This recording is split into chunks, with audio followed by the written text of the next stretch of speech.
Kan jy dit hoor soos die branders breek van Victoria Bay tot in Gouritsmond? Kan jy dit sien soos die son opkom en skyn oor die Ou Tenikwa berge? Beleef jy dit? Die tuinroete, 'n plek waar God regeer. Mense wat 'n verskil maak met geloof, liefde en hoop. 'n Streek wat God ken, mense liefhet en hulle wêreld vernuwe. Habakuk 2 vers 14 sê, die aarde sal gevul word met die kennis van die heerlikheid van die Here, soos die waters die seebodem bedek. Welkom by Doxadeyo Tuinroete.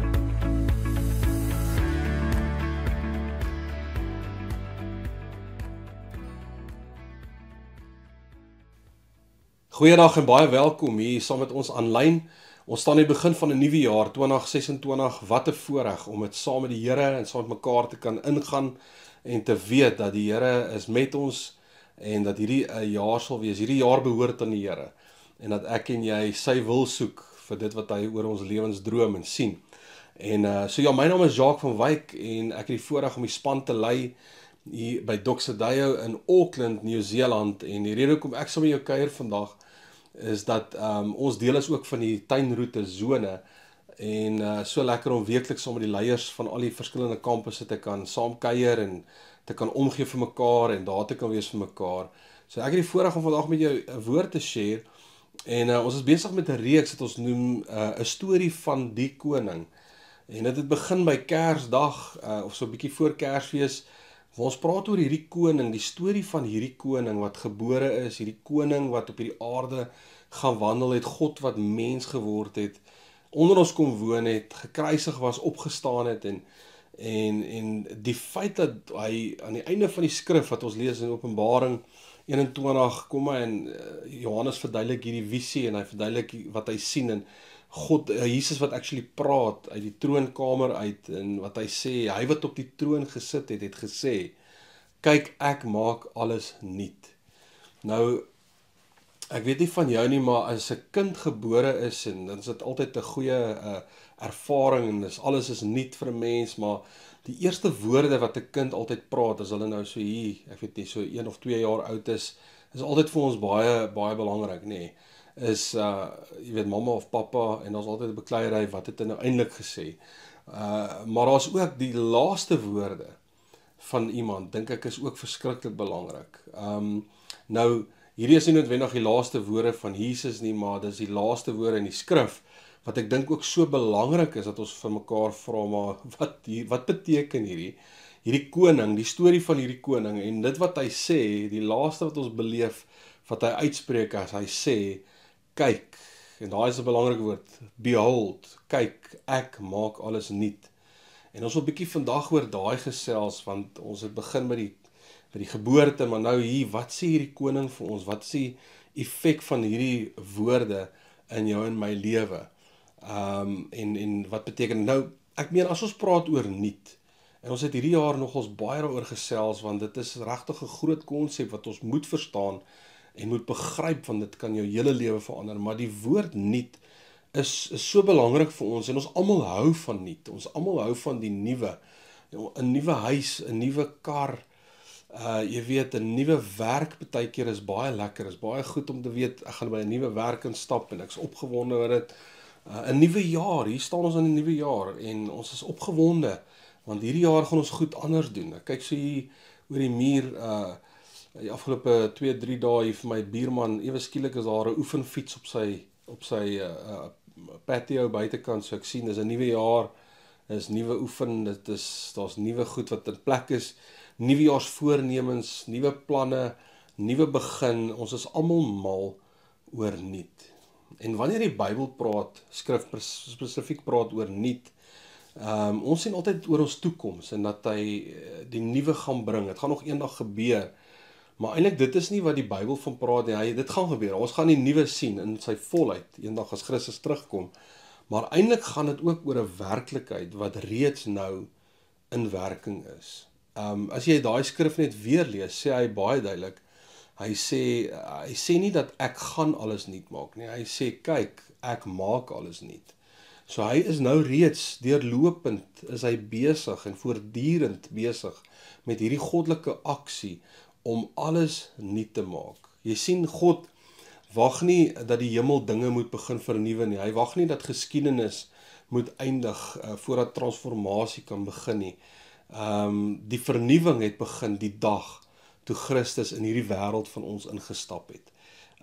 Het die vernuwing begin. Nou die vraag wat baie van ons vra, wanneer ons dink aan nuut en ons dink aan dat hy is besig reeds om alles nuut te maak, is as God werklik alles nuut maak en op hierdie oomblik besig is, hoekom voel jy dan partykeer steeds vasgevang in dieselfde patrone, in dieselfde stryd partykeer en dalk partykeer dieselfde teleurstellings, as vernuwing reeds besig is om plaas te vind? Hoekom is jou lewe dan nog nie heeltemal getransformeer nie? Nou die waarheid oor hierdie hele vraag is die volgende, is dat jy moet verstaan, ek en jy moet verstaan, dat nuutmaking is 'n proses. Transformasie is nie altyd onmiddellik nie. Partykeer is dit vind ons dit in die klein getroue stappe van ons lewens en die besluite wat ons neem, wat in belyning is met sy koninkryk. Partykeer is dit in die bekering, die oomblikke waar ons, as ons praat oor bekering, 'n verandering van ons denke het en ons sê, Here, ek moet anders dink oor goed, want u koninkryk sê ek moet anders dink. Dit gaan oor in ons verantwoordelikhede wat ons neem vir keuses en in die daaglikse werk, om Christus in hom in te groei na 'n plek van volwassenheid. Dis waar ons die nuutmaking beleef, is om die gedagtes van Christus te hê en bewus te wees van sy wil vir ons lewens. Dis wanneer die vernuwing gebeur. Jy weet, dit is net soos 'n rispe wat nie oornag 'n skoenlapper word nie. Jy weet, is God se werk in ons dikwels, is dit stil, is geduldig, ons moet baie geduldig wees, maar is wel deurlopend, is dit besig om te gebeur. En dit laat my dink aan die song Waymaker, nee, as in die bruggedeelte praat hy sê, even when I don't see it, you're working. Hy sê, even when I don't feel it, you are working. You never stop working. En dit is letterlik dit, is dat ons sien dit nie altyd nie. Ons beleef dit nie altyd dadelik nie, maar dit beteken nie dat die Here nie besig is om te werk nie. En dis hoekom ek en jy by 'n plek moet kom waar ons sê, Here, ons moet begin verstaan die manier waarop God alles nuut maak. Hoe doen hy dit? Die manier, wat is die manier wat hy gebruik om dit te doen? En ek wil vir jou so 4 goed gee vandag, wat jy ook saam met jou kan vat in 2026 in. Dis die Here, ek wil beter verstaan. Ek wil my verstand en my gedagtes reg kry vir dit wat u reeds gebring het. Iets reeds, alles kom, die nuwe vir ons gebring en laat ons gedagtes belyning kry met wat u wil doen. En nommer 1 is dat die troonkamer, moet ek en jy verstaan, is die bron. Alle nuutheid vloei uit die heerskappy van Christus uit. Hoor mooi wat sê Openbaring 21, waar hy sê, hy wat op die troon gesit het gesê, kyk, ek maak alles nuut. En dit is so belangrik, ons mis partykeer die posisie van waar Christus is wanneer hy die woorde spreek. Hy sê, hy wat op die troon gesit het. Dit beteken 'n plek van gesag. Dit beteken dat hierdie maak saak vir my en vir jou, want ons is hier besig om te praat oor die koning van alle konings, wat sê, uit 'n plek van heerskappy uit, ek maak alles nuut. Ek maak alles nuut. Hierdie is nie 'n koning wat gereageer het nie. Hierdie is 'n koning wat regeer, wat sê, kyk, ek maak alles nuut. En toe hy in hierdie aarde ingekom het en kom wandel het op hierdie aarde, het hy nie sy heerskappy gelos daar in die hemel in die troonkamer nie, maar hy het dit saamgebring. Daai heerskappy het hy saamgebring na die aarde toe. En dis hoekom ons lees Matteus 28 vers 18 waar Jesus sê, hy sê, alle gesag in die hemel en op aarde is aan my gegee. So hy het gesag in die hemel, in die troonkamer, maar ook hier op aarde. En so hierdie vernuwing van alles vloei uit gesag uit en nie uit chaos uit nie. Dit is nie uit chaos wat nou vernuwing kom nie, maar dit gaan oor die soewereiniteit van hierdie koning wat ons dien en wat heerskappy het oor ons lewens. Baie belangrik as ons dink aan in konstruksie, as jy in konstruksie is en jy moet 'n gebou gaan vernuwe en oordoen. Dit gebeur slegs wanneer die eienaar volle regte het op die gebou, dan kan dit gebeur. En net so in ons lewens, is dat God vernuwe nie geleende eiendom nie. Ons behoort reeds aan hom. En hy vernuwe alles wat aan hom behoort. En alles wat aan hom behoort is letterlik alles. Psalm 24 vers 1 sê, die aarde behoort aan die Here en alles daarin. So hy is besig om alles te vernuwe. In ons lewens, om ons, in hierdie wêreld is hy besig. En jy weet, so Jesus het nie gekom net om sonde te vergewe nie, maar hy het gekom om die skepping te herstel en te vernuwe, luister mooi, onder 'n regverdige heerskappy, want hy is die koning. Tweedens, moet ek en jy verstaan, die manier hoe God nuut maak, is Jesus het nie gekom om dinge net beter te maak nie. Hy het gekom om goed nuut te maak. Hy sê in 2 Korintiërs 5:17, as iemand in Christus is hy 'n nuwe skepping. 'n Nuwe skepping.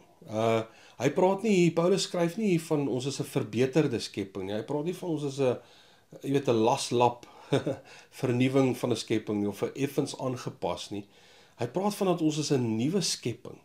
'n Nuwe skepping. En die Griekse woord daar is kainos, wat beteken nuut in kwaliteit, nuut in die natuur, nuut in aard. Dit is nie gedragsmodifikasie, is baie belangrik. 'n Persoon skryf, hy sê dit is 'n ontologiese transformasie, en hierdie woord ontologies beteken 'n verandering in jou wese, in jou kernidentiteit. Dit is nie dat jou gedrag verander nie, maar dat jou fundamentele manier van wees, of jou interne aard actually verander.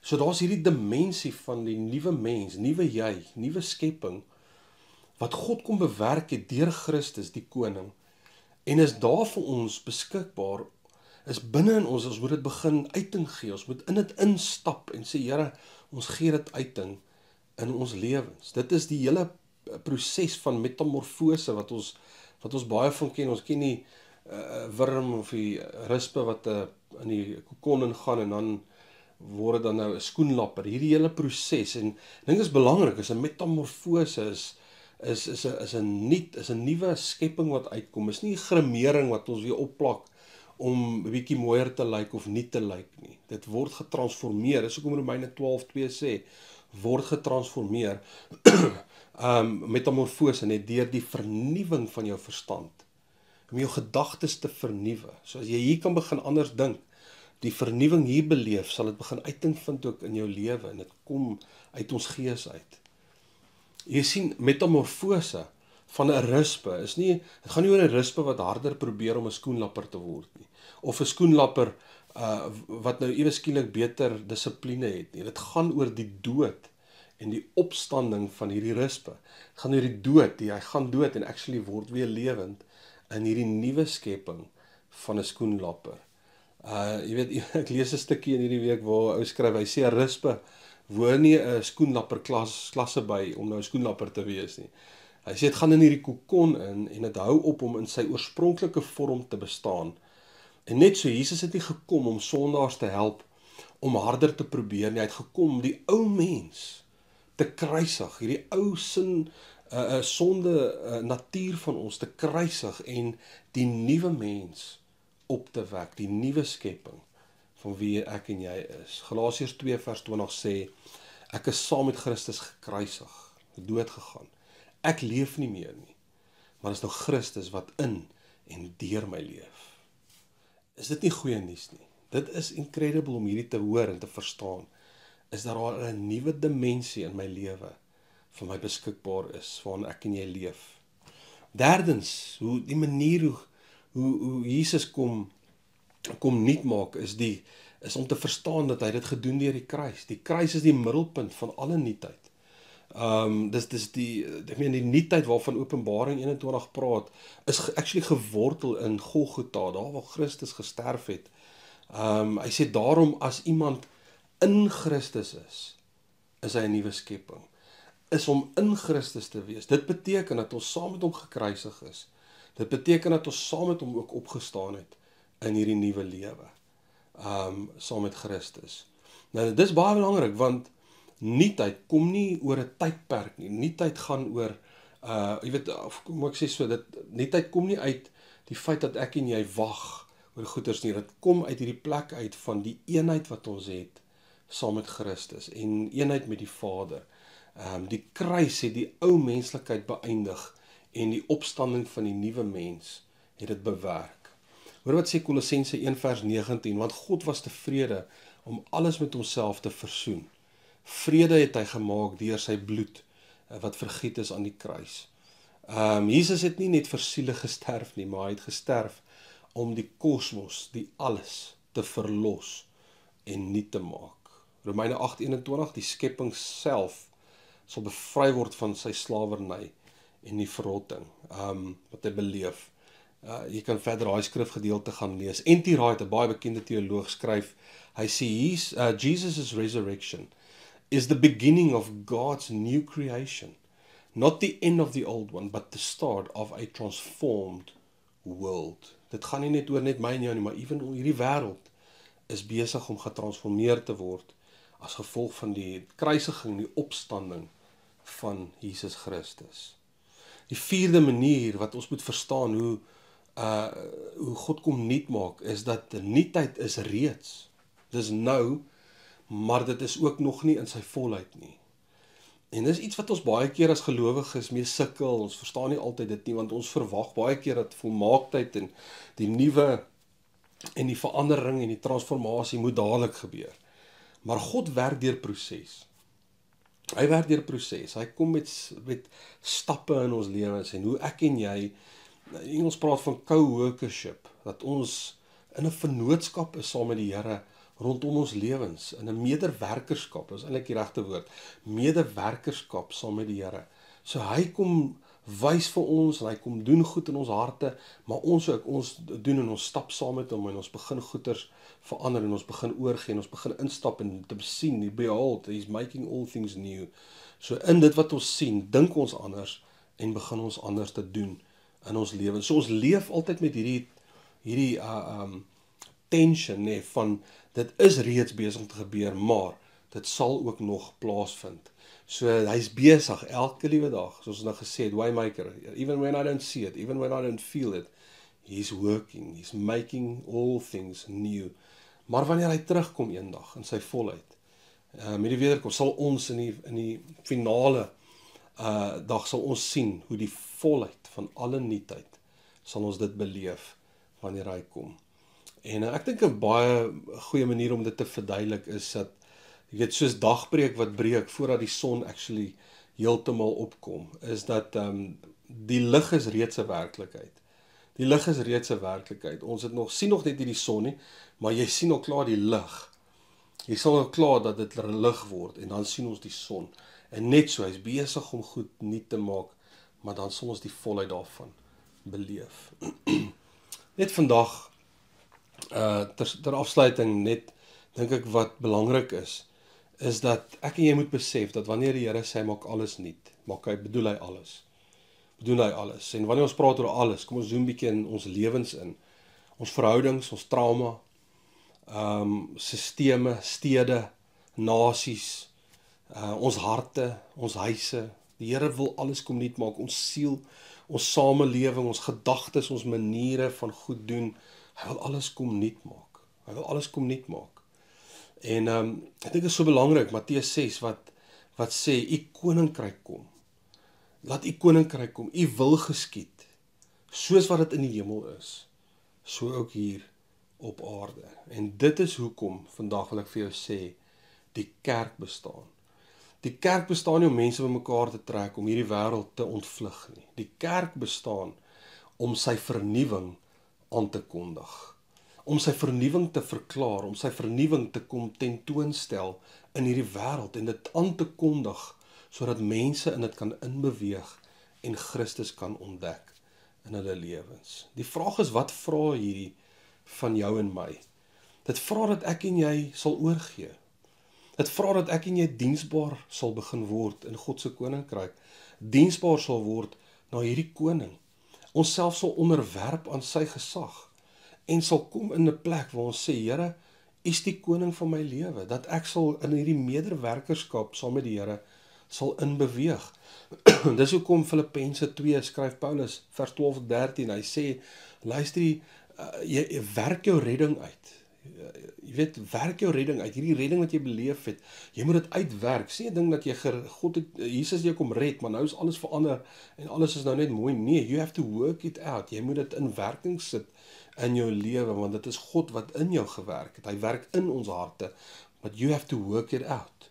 Jy moet sê, wat is die effek hier, wat is die implikasie hiervan in hierdie area van my lewe, in hierdie area, en jy gaan deur jou hele lewe, en jy stap in 2026 in met die wete, dat luister hier, God wil goed nuut maak in my lewe, maar ek kom gee oor. Ek dink dis hierdie hele gedagte van dat ons baie keer wil ons so bereik, sekere goed bereik vir die Here, miskien gaan hy beter voel oor my, miskien gaan hy weet goed kom nuut maak. Nee, hy het reeds alles kom nuut maak. Dit is reeds daar in sy troonkamer, hy is besig om die goed te earth, en as ek daai woord kan gebruik, is besig om dit te laat plaasvind in jou lewe. Ek en jy moet in 'n plek kom waar ons ontvang. Waar ons besef, dis daar, ek is 'n nuwe skepsel. Kom ons stap in dit in. Kom ons wees diensbaar in sy koninkryk. Kom ons onderwerp ons aan dit wat die Here vir ons vra. Kom ek sê vir jou dit, is dat God initieer, en ek en jy besluit of ons saam met hom werk, of ons nie saam met hom werk. Dis waar dit gaan. En ons, om onsself bietjie half in hierdie nuwe jaar wat voor ons lê, miskien ook die woord te toets, miskien moet ons ander vrae vra. Miskien kan jy op 'n plek kom waar jy anders te vrae vra.